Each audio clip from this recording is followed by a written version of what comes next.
long and prosperous. I was going into Toshi Station to pick up some power converters. Lilu Dallas Multipass. Shut up and take my money. By Grabthar's hammer, what a saving. One does not simply walk into Mordor. X never, ever marks the spot. Winter is coming. You're a wizard, Harry. Stay a while and listen. Hey, old Kermit the Frog here. Bow ties are cool. So say we all. This is a Play on Nerds.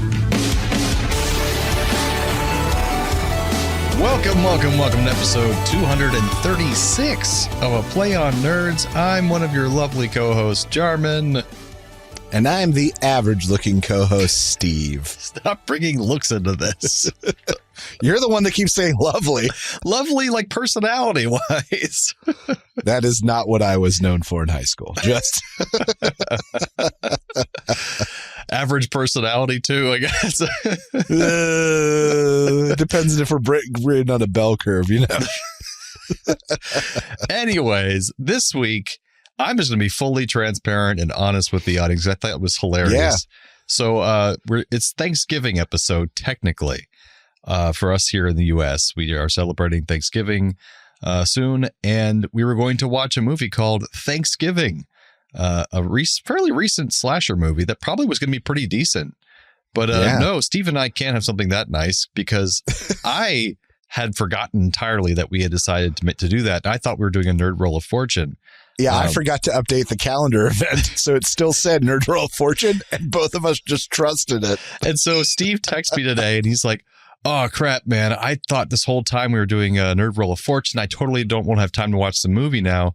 Is it okay if we pivot to that?" I'm like, I should have just been like, "Oh, yeah, man. I mean, I watched the movie, but I had totally fucked up, too, and thought we were doing that, too." So I was like, yes, that works out perfectly, because I also did not watch the movie. So sorry, audience. No Thanksgiving movie for you. Yeah, really what it was is I was listening to the episode on my lunch break. Nice. And I heard us talk about the next episode at the end and went, oh, no. So now we have so many audience members who watched that movie in preparation for this episode, and they're really pissed off now, I'm sure. And that's fair. And we respect if you leave. But please don't. Please clap. But if you're my mom, stick around. You're not going to understand what we're talking about, Mom, but we love that you're here. So instead of that, since we both lost our minds and forgot what we were doing a Thanksgiving not themed episode, and we're just going to do Nerd Roll of Fortune, where we will talk about whatever the random AI gods want us to talk about with a roll of the dice. The pilgrims intended. Yes, exactly. Give me those plague blankets because we're ready to go. That's right. But in the meantime, Steve, what have you been up to since our last episode? Some exciting news. So I went through a 12-week program. It took me 15 weeks. Not because I was lazy, but because there's some things you couldn't do as fast as the program intended. At the weight loss program through a thing at work, and basically had to prove that I was willing to put in the work to lose weight, change my lifestyle a little bit. And on the program, I'm down ranging between 24 and 28 pounds, depending on the day and the scale. But because of that, I got tested, and I am now on a GLP-1 Zepbound, and I had my first dose yesterday. Nice. Already on it. Yeah. The basically miracle drug at this point. Like, they still haven't found really bad things to go along with it, as far as I've heard. Yeah. I mean, there's like one major minor side effect, but it only was observed in like rats they tested in early testing, and that's getting thyroid cancer. Oh, boy. Right. But it's like, less than 1% or something nuts like that. So that's interesting. We're going to see how it goes. No major negative side effects so far, but it's only been a day. There's time. And I've had 2 friends who've been on it, and it's done nothing but great things for them. And like, I think you and I had talked about, as far as they can tell, any side effects that may happen from these GLP-1s are far outweighed by the negative side effects of just having extra weight on you all the time, because that affects your heart, it affects everything else in your life. So it's just so far a very beneficial thing. I'm glad to you're able to take it, because I know they may take it through a process, so they make sure you can healthily take it. That's good that they do that. That's pretty cool. Yeah. Once again, if for them it's about either not proving. You basically have to say, like, look, I did all this stuff and I still didn't lose the weight. So there's something more going on, which for some people is legit. True. Some people just lie their way through the program, I'm sure, and don't do shit. But those are the people that are going to put weight back on. So, yeah, and you don't want to do that in the first place, so that's good. Yeah, that's not what I'm here for. But then some other health stuff. Joyce has had a rough week, my daughter. Discomfort in like her lower back. We took her to a doctor, and they said there was a little bit of blood in her pee. And so now they're thinking maybe kidney stones. Not fun. So she went to school, only lasted about 2 hours before we had to pull her out. And then Anna took her and she got an x-ray, and we're going to talk to the doc tomorrow. Because either there's going to be a small hard thing on the x-ray or there's not, is basically the easy way of telling. So yeah, just a lot of just like kid drama. Yeah, my freaking you're going to join the club of. My nephew just like broke his arm at school too. Like, what's with these kids? Having medical issues. Stop it, kids.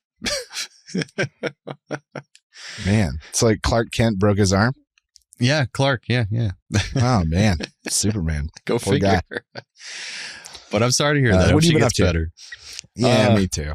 I have just been working nonstop. I'm trying to fit in as much work as possible before I have a child. And what's kind of annoying in a sense is that I've done so many books that are yet to come out yet on Audible. My narrations, recordings, romance novels mostly. And so I've done a lot of recently, a lot of novels that are multicast, which is pretty fun, where basically every character you hear in the book, major character anyway, is voiced by a different voice actor. So they're big productions. They take a while to edit, so they'll take a while to come out. But what's really neat is that I'm on a cast with a bunch of big name narrators in the romance genre who've done hundreds of books. And so one of them I got in is like one of the main characters, and the other one with even bigger narrators, I'm just playing the side character. So it's kind of like my little way of sneaking in with these bigger narrators and get maybe a kind of a big opportunity. So I play all the side characters basically that are in this little book. And so it's like they have the major characters having their drama, and I pop in, I'm like, hey, what are you doing over there? And I pop it over here like, oh, hello. And this guy can move around throughout the book. So they'll say, who the hell played that guy? Oh, it's the same guy. It's this guy, Jarman Day. Who the hell is that? So you're every fun voice is what you're saying. Kind of. Yeah. I got to play a dog shifter. So basically, like when he's in human form, he still acts like a dog. So he's like, hey, how's it going? Oh, where are we going next? It was just kind of fun. But anyway, so that's all coming up. And the problem is they don't come out for a couple months. So maybe 6 months from now, I'll have like, over 100 books under my belt, and I'll be getting really popular. Who knows? Or I won't be, and I'll still be just grinding away at the grindstone. But also got another ultrasound today with the baby. Heyo. And it's at 32 weeks. And so we can finally see more features of its face and that kind of thing. And he finally took his hands away from his face so I could see something in the ultrasound. Oh, good. He's a cute little guy so far. He's at a normal average weight, 58 percentile, all that jazz. Organizing baby stuff in the house in between working on books. And so it's just been stressful, but it's exciting. It's exciting. Look, no matter how cute the kid is on scans, all babies come looking like Voldemort fucked a potato. Like every single baby. I always say like shriveled Winston Churchill. That's what I always think of. Yes, that's correct. Mm-hmm. With cradle cap and acne. And then they slowly gain a little bit of the weight, and then they look really cute. They have the baby fat and everything. And then they'll once you get to that like 3 month mark, that's where shit really picks up. Yeah, they open their eyes, they're smiling, that's the fun part. But yeah, so I think that might bring us to some nerdy news. It's time for Nerdy News.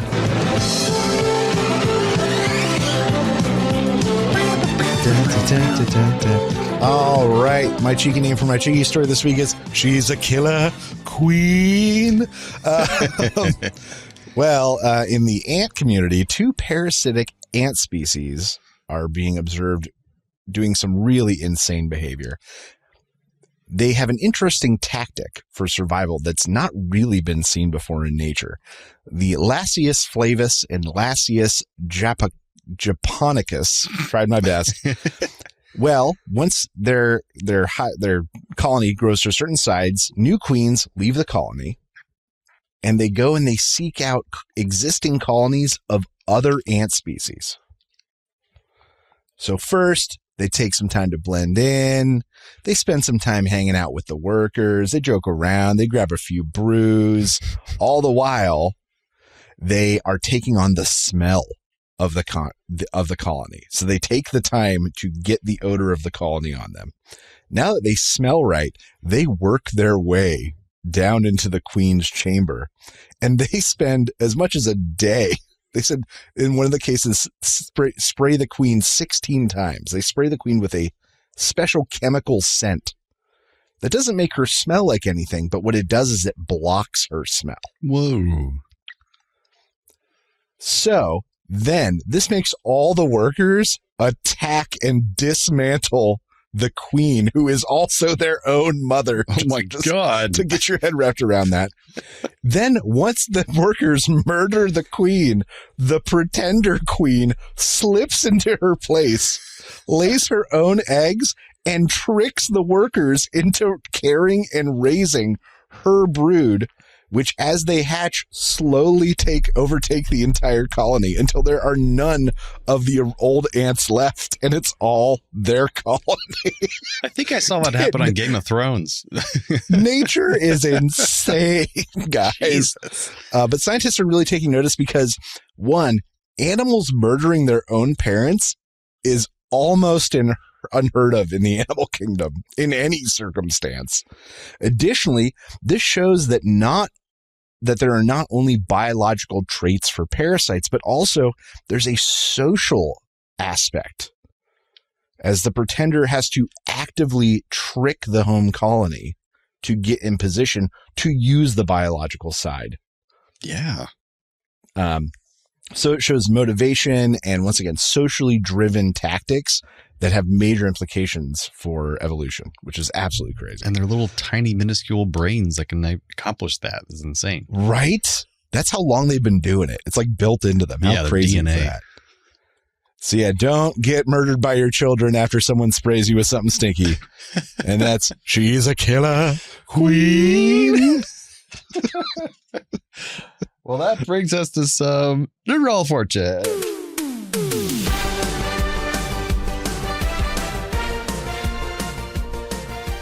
All right, so what we did is we had a long time ago, we made a list with AI, which might be getting a little outdated now because it's been so long.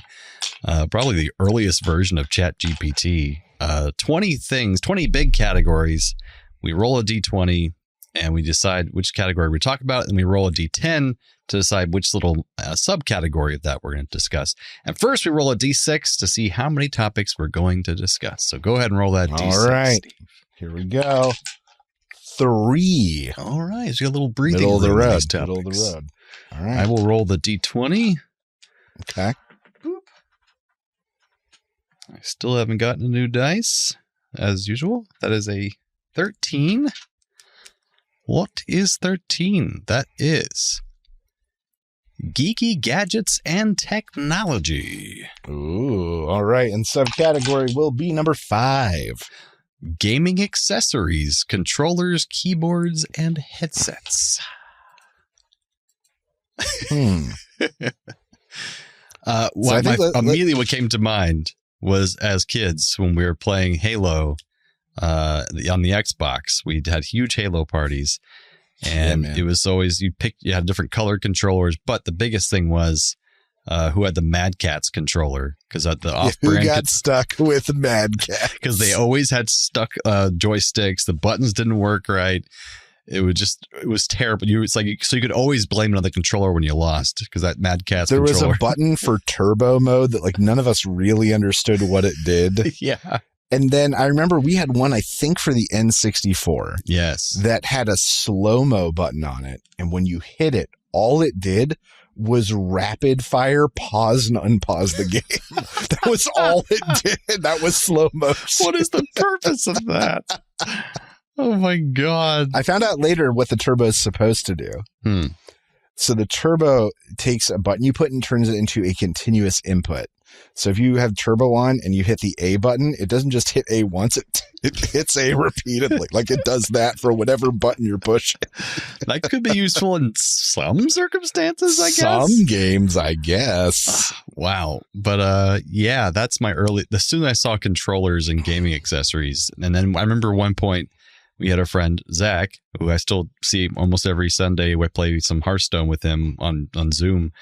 And he had one of those Mad Catz controllers, and we went to our house in Georgia where we had a bonfire. That's right. And we burned the controller because it was like a ceremonial burning of the Mad Catz. And we threw it in the fire, and we had plastic burning fumes. We're idiot kids. And I mean, we were it was like a heinous drought, and we really, really should not have been burning anything. Terrible idea. So yeah, that's that. But right now, what are some accessories, gaming otherwise, maybe like peripherals for a computer that you really enjoy? Anything exciting or different? I've never needed any of the fancy stuff. Like I never played enough computer games that having a mechanical keyboard meant anything to me, and being able to adjust responsiveness and tap time. Like I don't give a shit. Yeah. I mean, for me, as far as like, go ahead. No, I said for me, I just have I sit at my computer editing so much that I had to get ergonomic stuff as I was getting older because my wrists and my hands were hurting, especially my right hand on my mouse was just getting cramped up. And so I'm loving all the ergonomic solutions that I've created for myself, like an old man. They also kind of look cool in the end, but that wasn't the reasoning for it. But I got the split keyboard now, which it did take a week or two for your hands to get used to the fact that you're no longer putting your hands in the center in a keyboard, but you have your hands separated as far as you want them to be. And half your keyboard's on one side, half is on the other side. Yeah. And it took me a while to see like my hand couldn't reach over and hit that key anymore because it's gone. And then I have my numpad separate. It's like a separate peripheral over there. And then for the mouse, I have my upright mouse, and that has really helped my wrist and my hand. It's your hand sitting in an upright position. And like you said, none of these are good for gaming. It's for being at your computer, typing and moving your mouse around for hours and hours on end. So the upright mouse is not good for gaming because I don't do any first person gaming really. And then of course I have my Shuttle Pro 2, which is amazing by Contour for editing, is fantastic. All signable buttons, and it's shaped like a hand, and that's to the left of my keyboard. And that's just for my editing, so I can go super fast with otherwise editing takes hours and hours and hours and hours. So it really helps. But yeah, every time you don't have to click with a mouse, it's a win. Yeah, you're saving time. Every time you have a hotkey for something, you're saving time. Every one of those little bits of a second, they add up over time. And so I'm saving myself hours each day by microtransactions, man. Because I think the most intense piece of gaming hardware I've ever had was when I was playing WoW. I'll put seriously in giant air quotes. World of Warcraft. Yeah. I did get one of the Sidewinder mice that had, multiple extra buttons, the entire number pad at your thumb.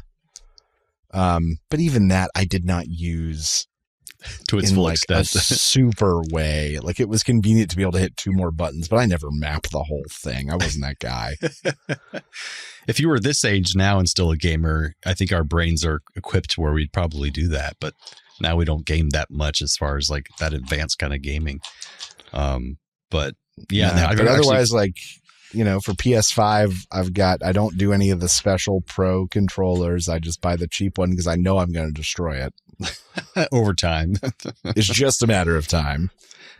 I have heard recently from a few TikToks that gaming headsets are a complete scam, and like real gamers and streamers and stuff, they just buy good studio headphones and a nice microphone.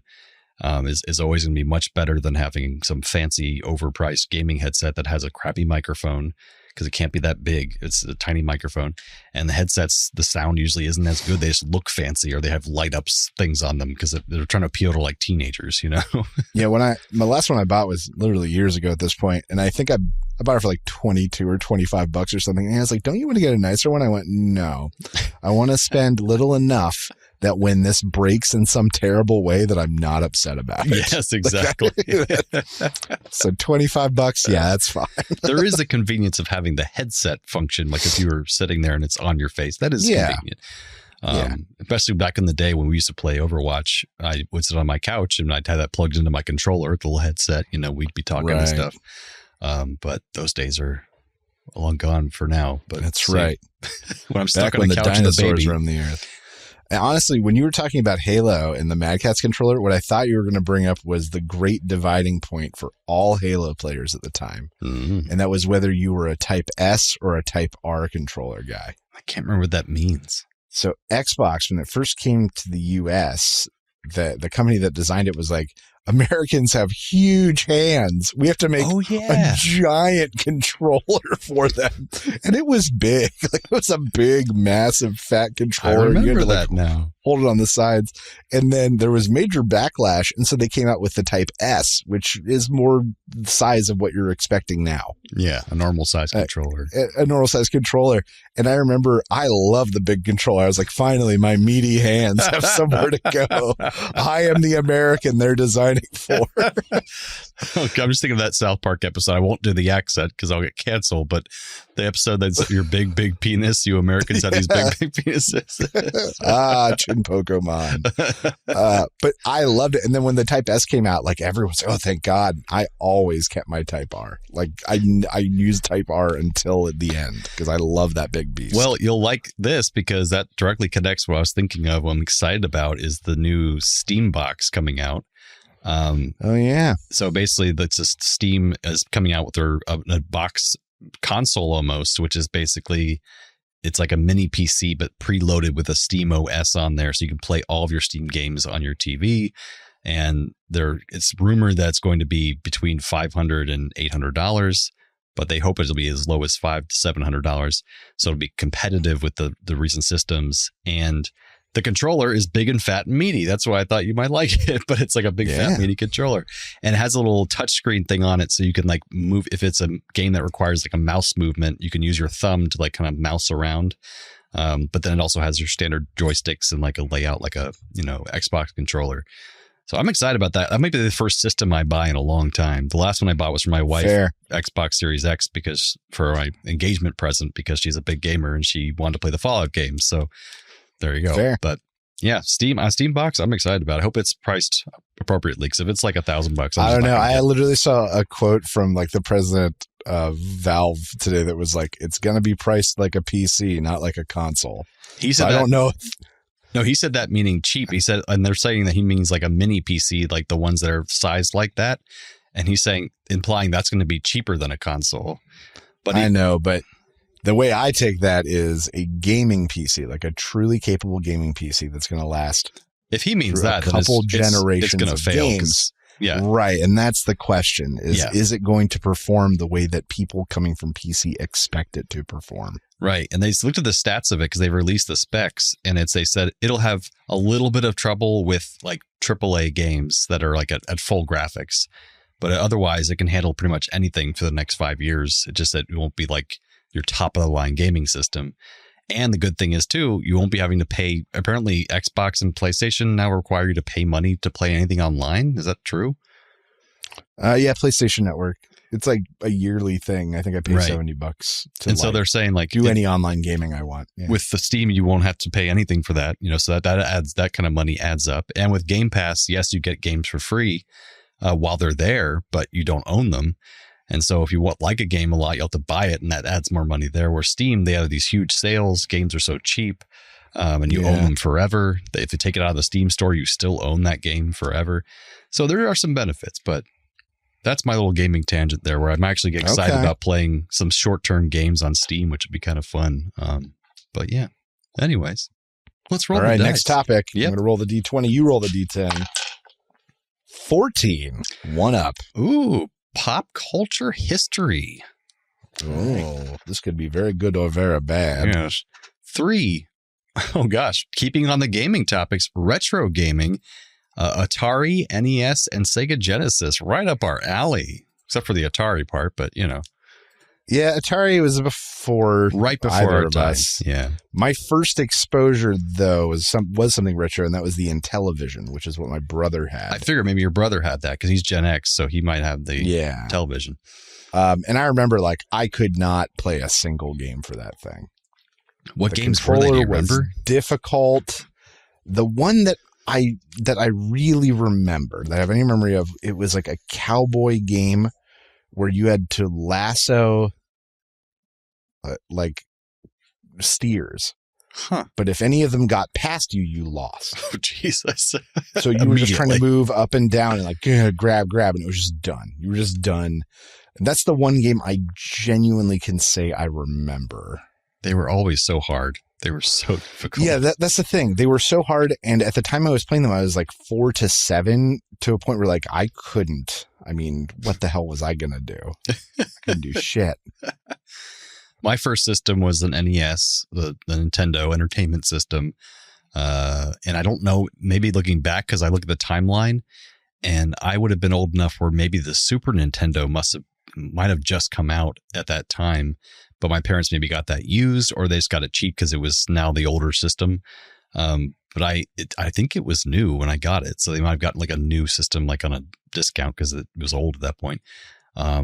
And I had Super Mario 3 was the game I was playing first, probably, ever. And then my friend immediately had a Super Nintendo, and I was super jealous, but I had my Nintendo games. I remember loving going to garage sales because that's where I always found my games, because I had Nintendo, so I get the Nintendo games at a garage sale. Oh, yeah, the one generation behind. Exactly. Yeah, my brother also had an NES. Nice. So I remember all the Marios. I remember my mom got us this really weird, and I found out that it wasn't licensed through Nintendo. Like, it was also quasi-legal. It was like a Bible game. Oh, God. With 3 sub-games in it. Wow. And one of them, you were one of the 3 wise men riding a camel, and the camel could, like, spit and jump, and think of like a side scroll. Like I think we played that.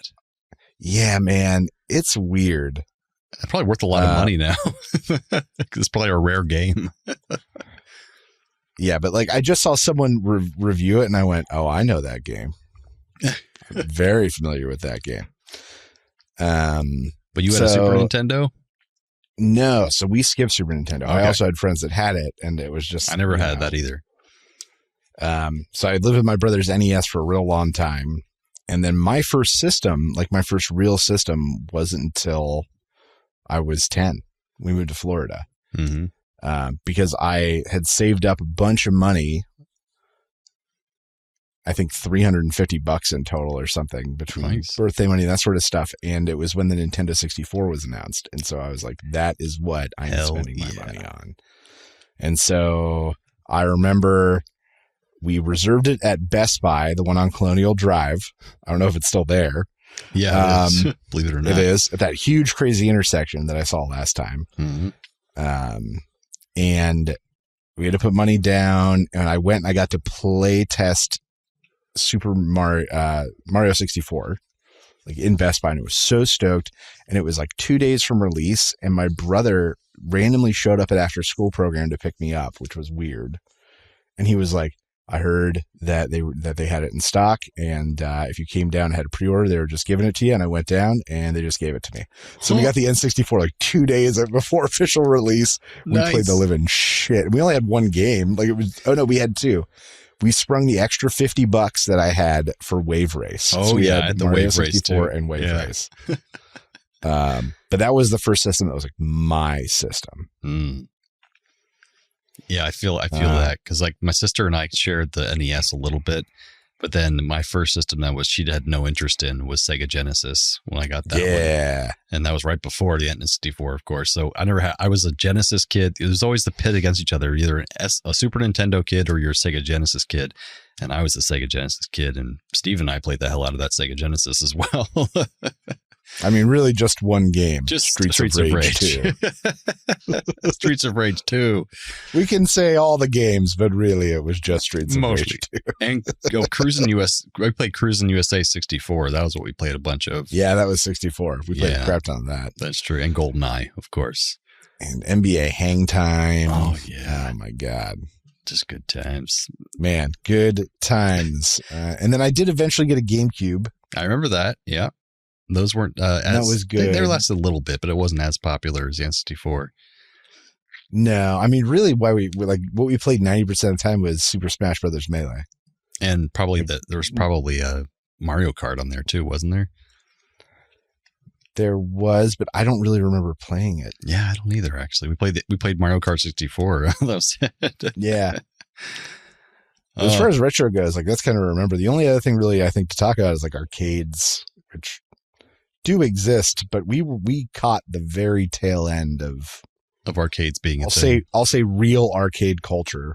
Once Yeah. again, in big air quotes. We went to Tilt over at in the mall. Yeah, down on Cimarron by the Skateway, I remember. Oh no, that was a different place. That was like an arcade. But we went to, there was a Tilt in the mall that's like a mall arcade in the Fashion behind Square. the Sbarros. Yeah. Exactly. Rocky's Replay is what you're thinking of. Yeah, Rocky's Replay. Oh, but yes, I miss it's harder now to go back and play N64 games for me because the graphics were trying so hard to be 3D, whereas it's almost easier on the eyes to play like the older games looking back now, because those graphics look so bad on N64 now. Just like they're not clear, they're vectory and weird. But back not then, only that, it's great. There's this whole thing about how modern TVs, even when you use adapters and stuff, it looks even worse because the technology is completely different in television. So even when it does broadcast, it's not optimal for the thing you're on, even though it's a super modern television. It looks better on a CRT old TV. Yeah. Yeah. That glass top TV, man. That's right. But yeah, man, retro gaming. Goddamn. Great stuff. Talk about sinking hours into something that did not matter. What does matter when you're that age? I mean, come on. It was getting the fastest car in Cruisin' USA, which was the black police car. Yeah, I forgot about that. And you had to win like 4 Grand Prix in all the cop cars, and it got faster and more difficult every time. Oh, because you want to cruise the USA in a cop car. That's everyone's goal. That's right. It is. D20. It is. God, what does that say? That is a 9. Okay. This topic has been used a lot, so we'll see if we can find one we didn't get. Science fiction and fantasy literature? Okay, I've got 6. We've done 6. Okay. Oh, I just tossed my D10 on the ground. All right. Mine's on the ground, too.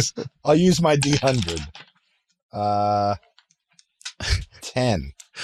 10. Oh, we had not done that one, but I think we might be able to skip it safely because I don't think either of us have read anything out of steampunk literature, Victorian era with the technology. You could skip that one. I'm putting it off the list. Right. Well, I'm rolling let's roll a D20 again. Yeah, let's get to a different category. Nat 20, baby. Oh, that's rare. What even is 20? Okay, we've done it before, but I think we have. Geeky parenting and family activities. Ooh, okay. So what's the sub? Okay, so let me do my D10. We got a 4. That is Geeky Family Game Nights, cooperative and competitive games for all ages. This is appropriate for all our parents out there and for me becoming a parent soon. So, Steve, what have you been doing with your kids for Geeky Game Nights? I mean, we're just at the point with Dilly where he can play a game and understand rules to some extent. I'm not talking about Settlers of Catan or anything. Right. But he can pretty consistently and plays Uno very well. Nice. Like he knows all the colors now. He knows all the numbers. He knows what the cards do. So that's sort of where his drawstring ends at this point. Joyce is a little bit more. We just recently, I taught her how to play Love Letter. Oh, nice. I Yeah, love that game. which she can understand, and it's quick enough that even if she loses, it doesn't feel like she got beat down for a terribly large amount of time. Like it's a short game, so you can only get so bummed. Right. But she does Uno, and you know, there are some kids in the neighborhood who apparently do D&D stuff. She has voiced some level of interest, but not enough that makes me think that she is in any way sincere yet. Right. Do I hope that she crosses that barrier? Absolutely. Because she hears you DMing every week. Yeah. But I'm honestly not, I don't know if that'll ever happen. What if a game like, there's one, the railroad one, the board game, Ticket to Ride? Ticket to Ride, something like that. And she could probably do Ticket to Ride. She could probably do Settlers of Catan. We don't have any of those games anymore. We got rid of a lot of our board games when we moved. That makes sense. A lot of stuff to move around with. And then the games that we really dig playing are ones that she can't yet. Joking Hazard and Cards Against Humanity. Oh, yeah. Those sort of things. Not really appropriate yet. Though, actually, I'll use as a plug for this game. What the hell was the name of the Dave game? Hot Streak. Oh, my God. Be confused with a gambling app by the same. Yeah, not a gambling app. Board game. It's called Hot Streak. And it is the most engaging board game I have ever played. I have never been in a situation with a board game where like 3 people are chanting like, yeah, go Gobbler. Yes. Oh, shit. Like I've never had a board game reach that level of like overt fun and intensity. Is this the one with the mascots I'm looking at? Yeah. So all it is a mascot race, and it's a collective deck builder.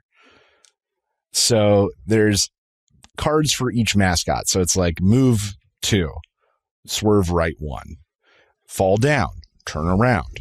Like there's those sort of movement based things. And then there's some where it's like everyone move forward 2, recover. So if you fell down, you get to stand up.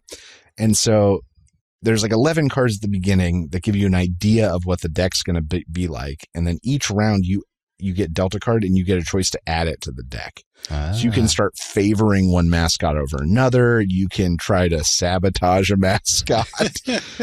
And then you bet on who's going to win, who's going to come in second.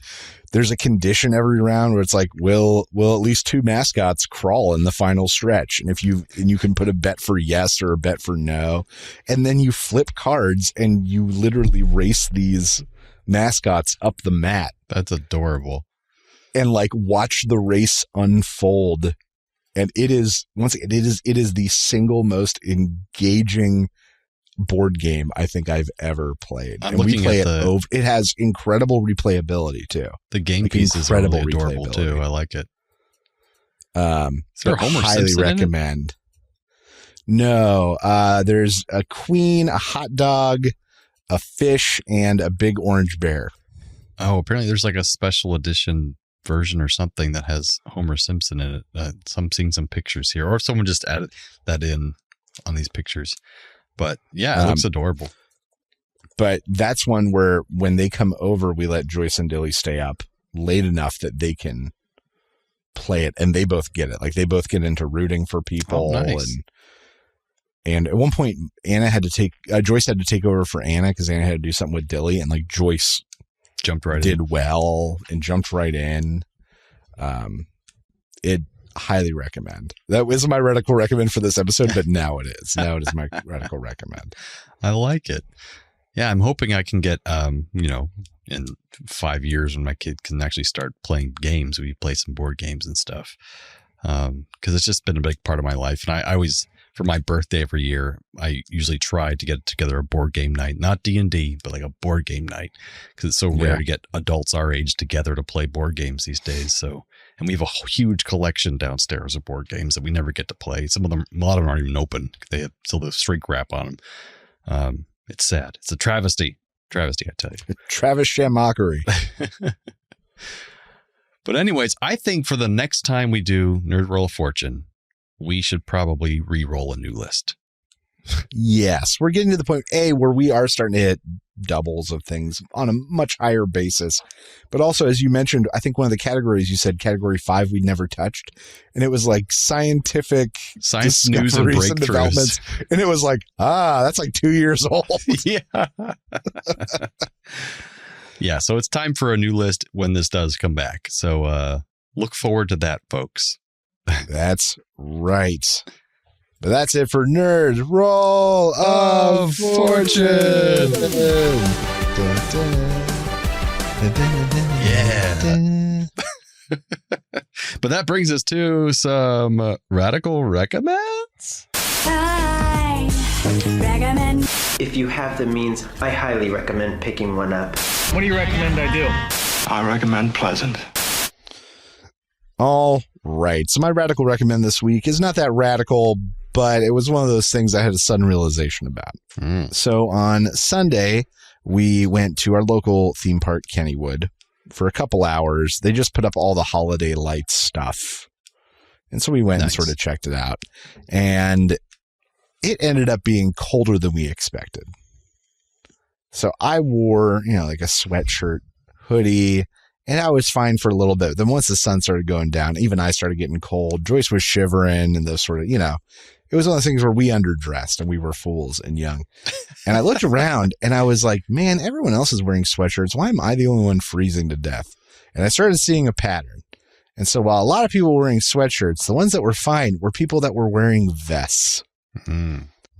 So the theme was vests. And so I went out on Wednesday. We went to a place called Gabe's, which is a big discount clearance type store. And I found a nice padded Carhartt vest for 50% off and bought it. And that evening we went for a family walk outside, threw it on my vest, and it was just perfect.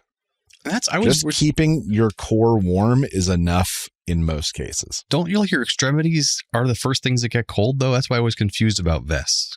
It's like, you're keeping your core warm, but what about your extremities getting cold fast? Yeah, but they already get cold fast. That's what happens when you get cold. Blood sucks out of your extremities and sucks into your body to keep your core warm. Yeah, I guess so. Yeah, that's true. So if your core is warm, that doesn't happen then. Oh, I see what you're saying. Okay, that makes logical sense. But yeah, I love it. So my recommendation is don't get a coat, just get a vest. Yeah, you can put stuff in it, get pockets. Yeah, like a fishing vest. Yeah, let's wear that around town. All the cool kids are doing it. See, that's my radical recommend this week, though I am pivoting a little bit to hot streak. And hot streak and vests. If you're in a hot streak, take off your vest. I'm just saying. Yes, it's too hot and hot streak for the vest.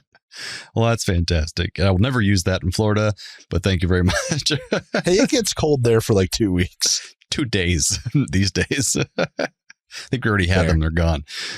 But that brings us some trailer reviews.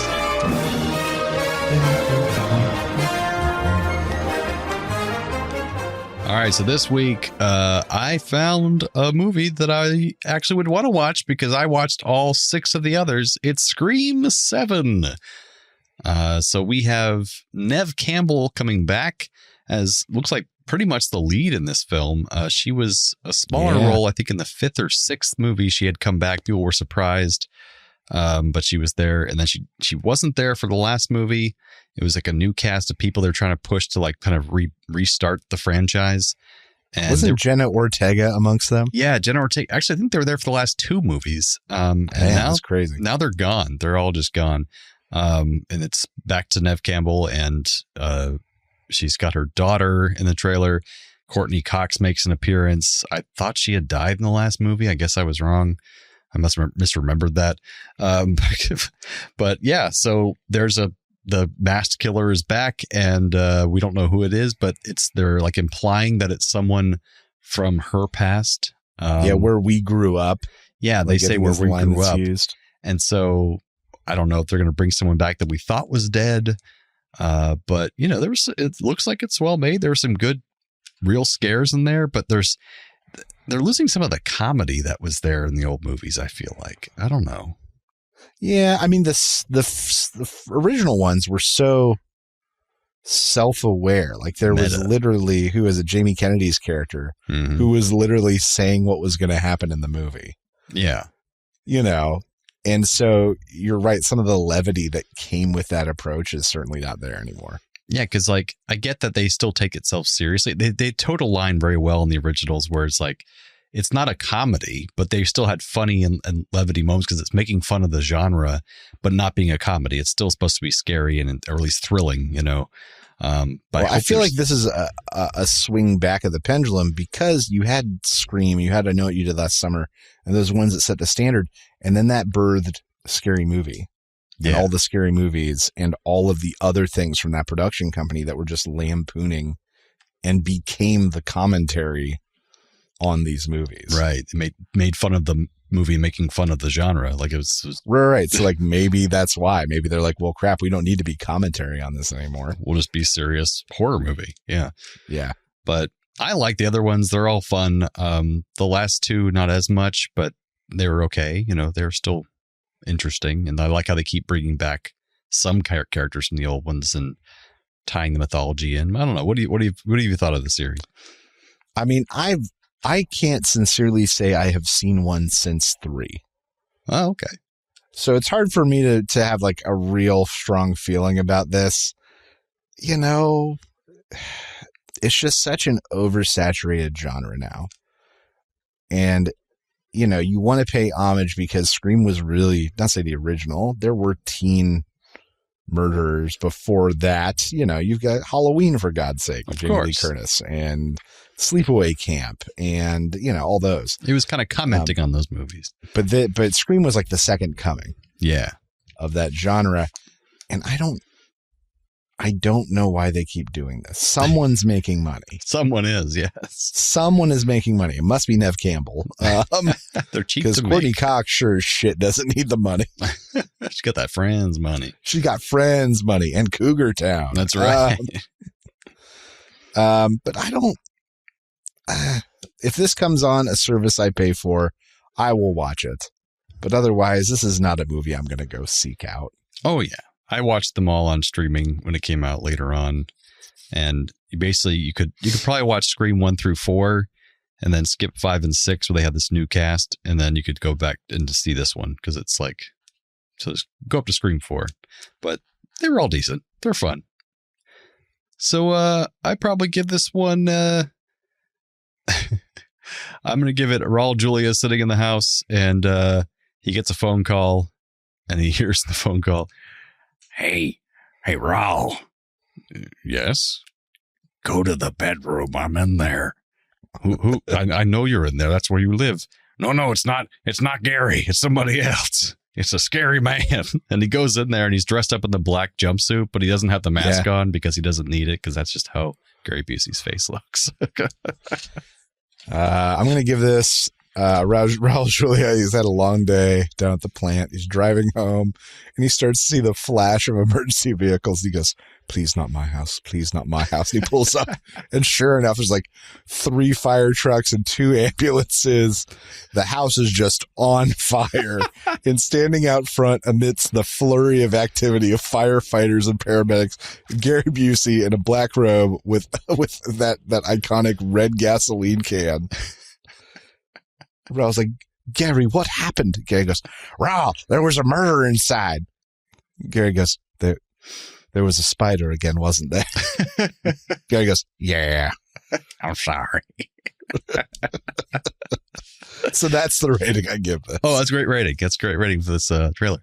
But that also ties in to your outro, I believe. Talking about Gary Busey. Right. So Christmas time is upon us, and we like to get really into the swing of the season here at Play on Nerds. We've done many Christmas specials, and this year will be no different. Join us next time when we look at a holiday story, exploring the joy that baked goods and holiday treats can bring to people, bringing them together, featuring a magical gingerbread man brought to life by Christmas spirit and Gary Busey spunk. And that, of course, is Ginger Dead Man. Which, from what I can tell, is child's play with Gary Busey and a cookie. It's available for free on YouTube, folks. Watch it before this episode. It is an hour and 10 minutes long. That's it. That's all you need to vote. With credits. All of that and more on a holiday jolly special coming up. Come on back and be our nerdy audience. We'll keep on coming back and being your nerdy co-hosts. Thanks again, Internet. Stay nerdy, my friends. Happy Thanksgiving.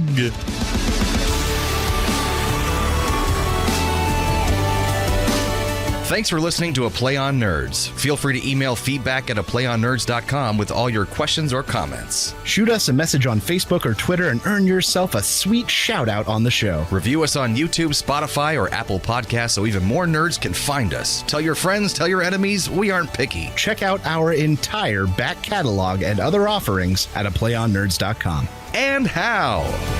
Gobble, gobble. Gobble, gobble. I'm hungry, Raul.